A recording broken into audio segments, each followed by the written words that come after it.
Hello everyone, it's Scott and welcome back to another episode of Sky Factory 2. So, I've been a little busy in between episodes. Fortunately, I got a little bit of a chest cold, so it kind of limited my ability to talk. I'm feeling a little better, but if I have any coughing episodes, I'll just trim that out. So, what I ended up doing, I did a number of things actually. So, in the last episode, you may recall that I put a blaze spawner over here in my mob farm, and I didn't realize that the spawn dimensions of a spawner require a 9x9 block. So it actually spawned blazes outside of the dimensions, and they then proceeded to burn down half of the base around the mob farm. And so at that point, I said, well, I got to fix this. Let's build a 10x10 enclosure over here behind my main wall. So here we have a bit of an enclosure. I have a spawner inside with fans that are directing the spawns towards the corner, where they're being hacked a bit by a turtle, a melee turtle. So the melee turtle is an invention by Computercraft that, in my case, I just made a little loop script that I copied off the web that's basically an attack command and a small delay in an infinite loop. So as long as that turtle senses a monster in front of it, it will attempt to attack it. And what's nice is the turtle actually counts as a player attack, so it is able to capture blaze rods and all the special attacks, special drops that come from a player attack. And it's then getting sucked into this chest, where I now have an awful lot of blaze rods. And the secondary benefit is that the turtle captures the EXP that's generated from an attack, which is being pumped into this liquid XP drum, and I actually have 48 buckets worth of EXP, which I think I read that 10 buckets are worth something around 20 levels of the EXP. So as long as I let that keep running, I now have a EXP source to go along with my EXP drain. Now I've done a lot of cleanup of the mob drop area. You'll see that almost all of the chests are gone, and I've actually replaced the chest with a ender chest.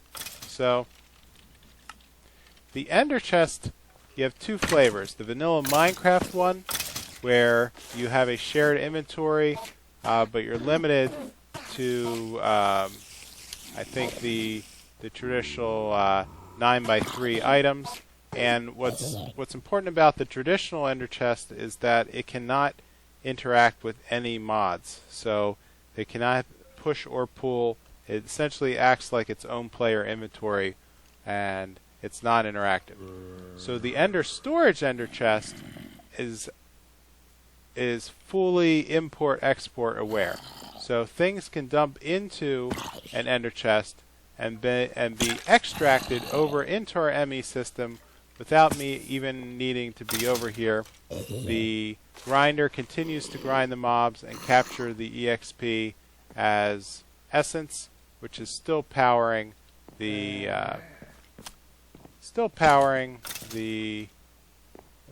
mob spawner. What I have over here, I guess I have some a buildup of items here that I need to work on capturing. Not sure if that's just a visual glitch right there, but the melee turtle is basically gathering items in this 4x4 internal inventory, where it's being sucked into the ender chest and getting dumped in the system. So I have a little bit of cleanup left to do over here.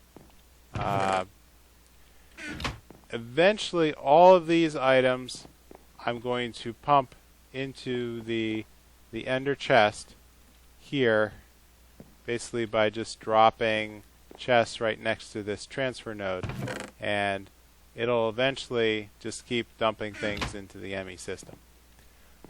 And once that's done, I'll finally be able to move all of this off into its own space.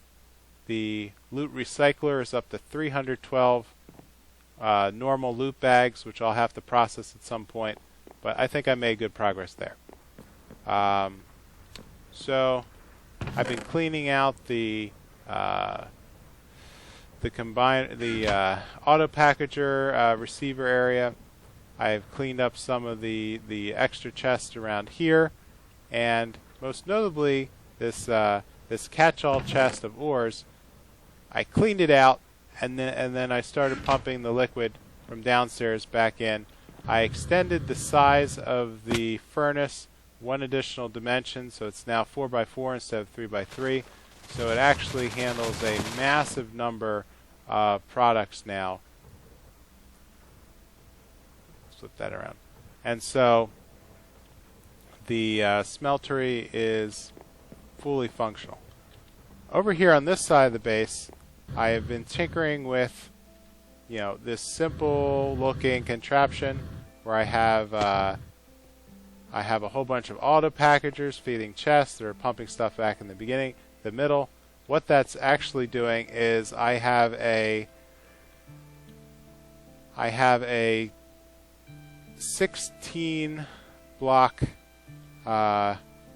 actually it's just 12 transfer node system that's gathering cobble from this cobble generator of lava and water, pumping it into the transfer system into this pipe where it is being compressed. So all of those cobble generation is being fed into these four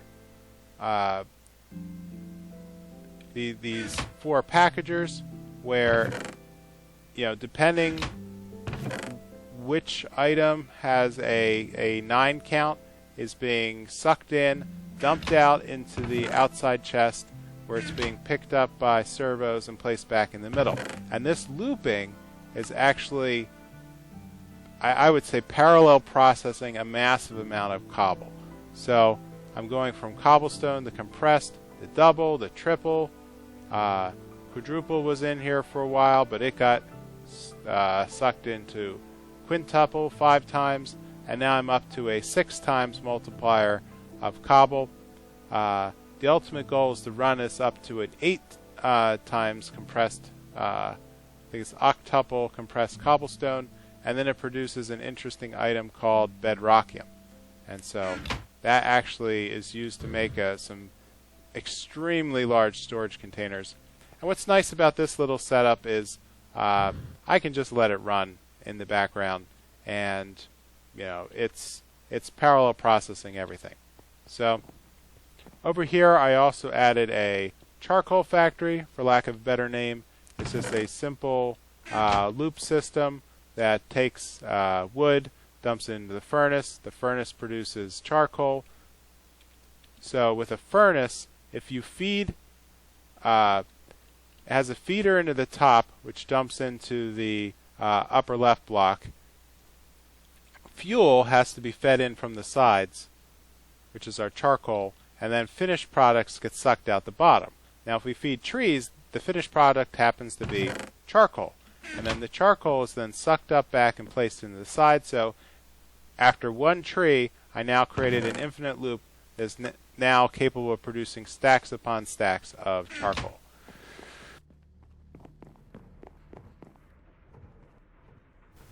So I updated the wall in the process here.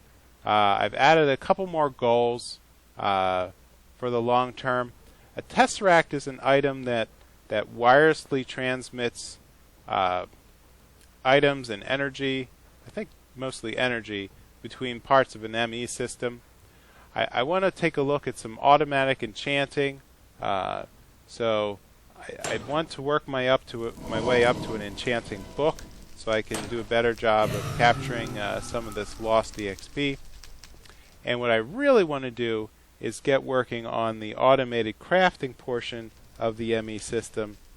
So I don't think it's going to be that hard. I think it's just going to be a lot of combining. So the next thing in the list would be a fluid cow farm. So I've extended the farm area, and as I've been seeing cows, I've been capturing them with safari nets and throwing them in the Emmy system. Eventually I'm going to go back and create a bucket with activator system that'll do a much better job of milking the cows. I haven't done anything really with the magical crop system other than to come in and occasionally clean out the chest. I had to replace the hose, which I've done and replaced both of them with Imperial hose, which is actually a pretty easy thing to make. Once you have a source of essence, it's just a 4-level upgrade of a normal diamond hoe, and it creates a very durable hoe. Now I wanted to try Tinker's Construct hoe, but unfortunately that didn't seem to be accepted by this system. The Tinker's Construct ones eventually get a auto heal ability, and I guess somebody feels that would be too powerful. So I think what I'd like to do though is probably extend this automatic farm system, the farming station. I'll make 2 more blocks over here to automatically add more lily pads of fertility and 2 more farming stations, so that way I can make room for even more ores and things like that I'm not really doing a good job of creating today. I think I'm going to need a lot more redstone once I get going into some of these higher level combinations. So from there, that kind of sums up all the craziness and cleaning up that I've been doing recently. If we take a look downstairs at the factory level, I added another block of Emmy Drives. This is where the ender chest is actually feeding into the Emmy system, so any drops that come from the mob farms or anywhere are dumping in. I have added an additional laser precharger over here, which is creating more ores. So I'm going to replace this chest. Actually, let's just demo that quick. So let's just see how easy things have become since we've built the Emmy crafting system. So with if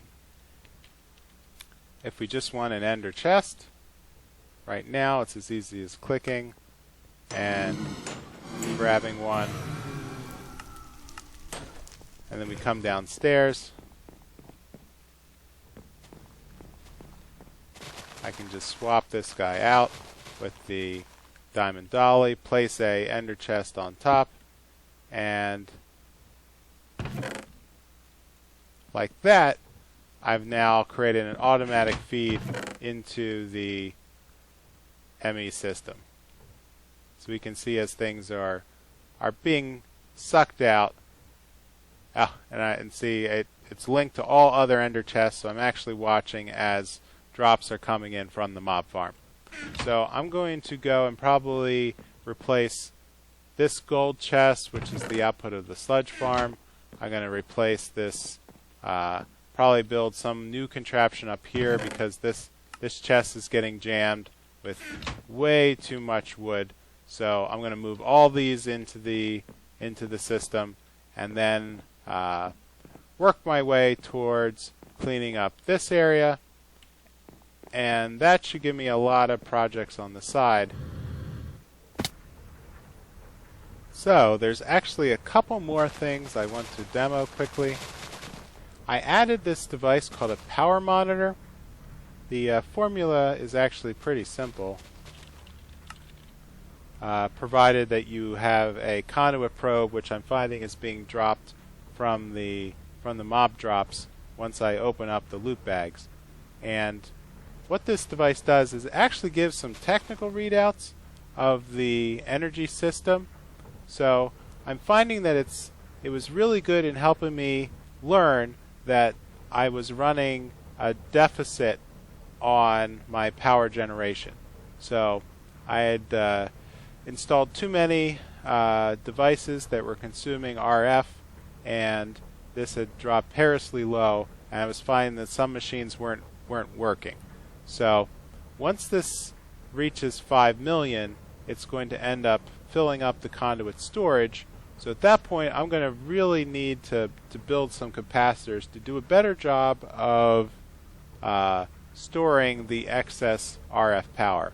And in order to increase my energy production, I've actually moved on to a new energy producer called a Magmatic Dynamo. So this is a pretty easy thing to craft. Magmatic. So the dynamo comes with thermal expansion. It's just Invar with a redstone coil, which is just silver, and it produces actually a pretty good amount of power compared to each one of these lava generators, which only produce 40 a tick. I think this is on the order of something like 160 a tick, I think. And so the only downside is that it doesn't play well with this mixed conduit and fluid and energy conduit. The dynamo requires that the fluid comes in on one side and energy comes out the other. So a little bit of tweaking, and I was able to hook these up to the network, and they're probably going to be my new power source from here on out. So with that, I think I am ready to tackle some new projects.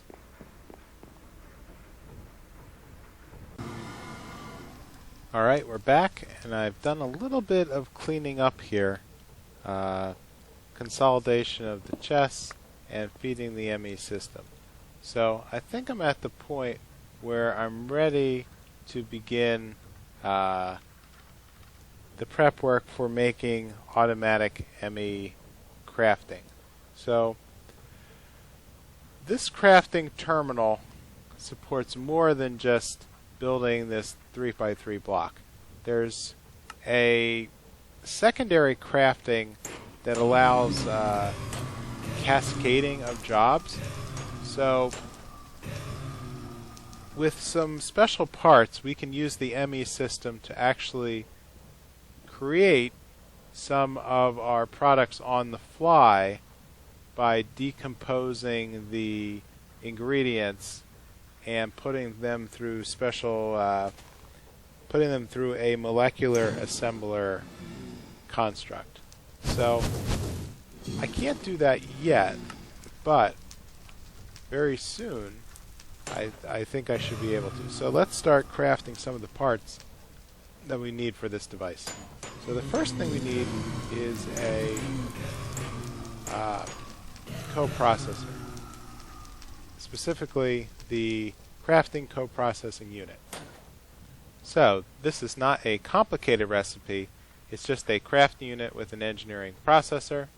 So let's make a couple of crafting units as well as a crafting coprocessor. And we'll feed that back in the system.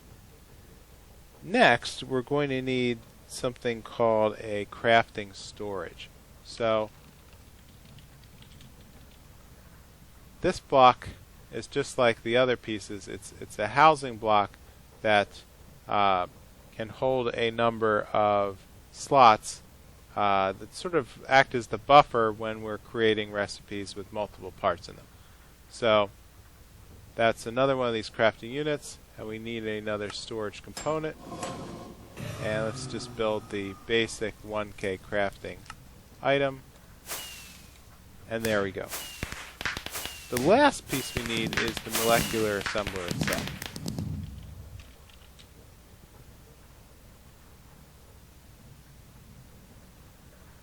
Which is this clear block. So, also not a complicated recipe: iron, the cores, and a crafting table. And let me grab the pipes. Let's see, where did we put our Fluix piping? Let's grab some glass cable over here. And I think what I will need is another terminal.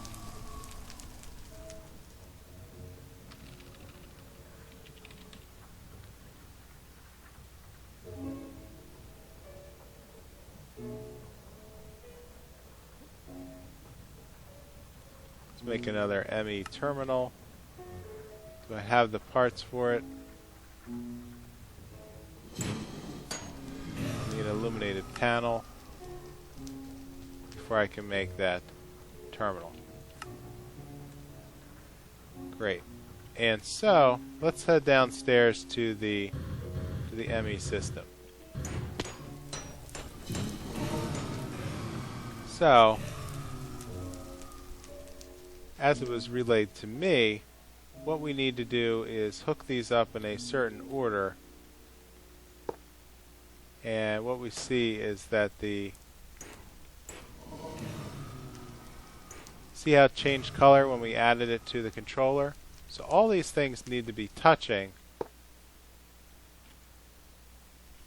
for it to work. So let's add the molecular assembler as the last piece, and that should be good. So, alright, I'm back, and it turns out that the last piece I needed was something called the ME Interface.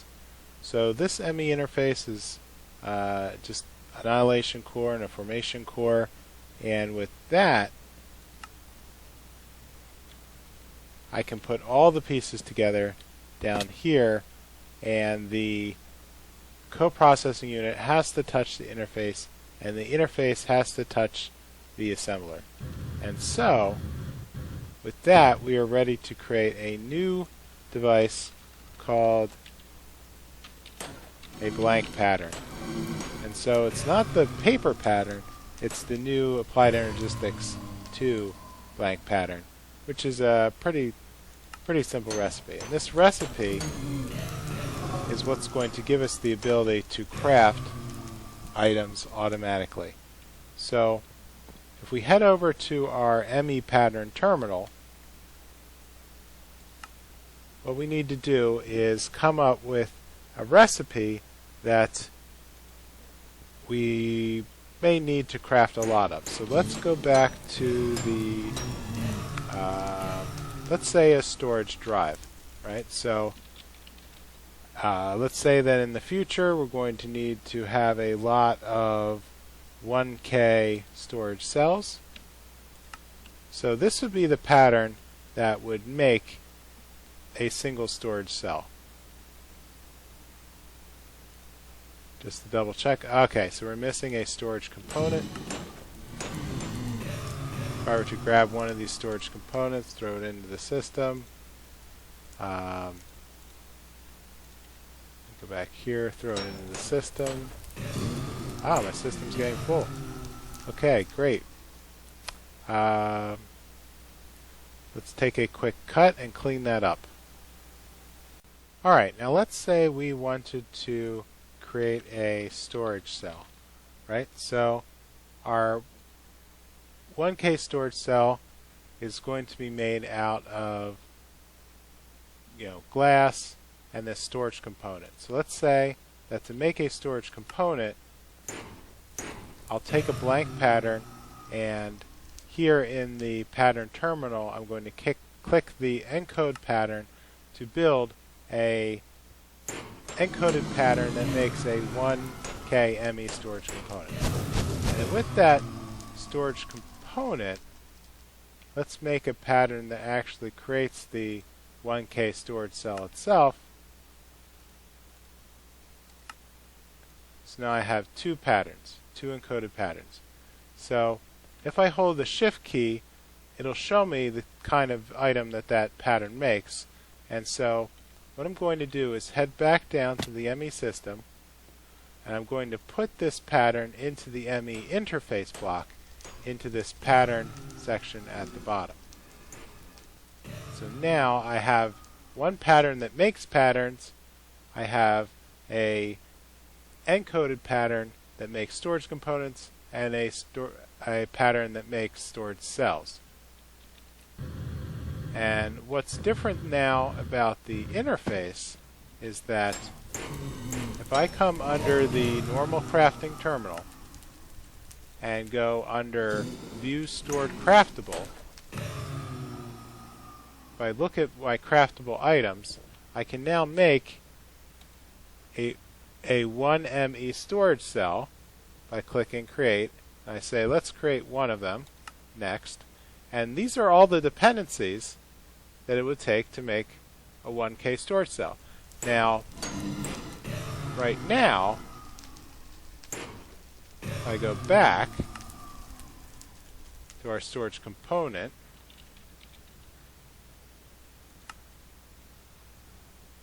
I have one storage component here. So let's say, let's make one storage cell, and now I have no components in the terminal, but I do have a craftable recipe in the system. So let's say I wanted to make a storage cell now.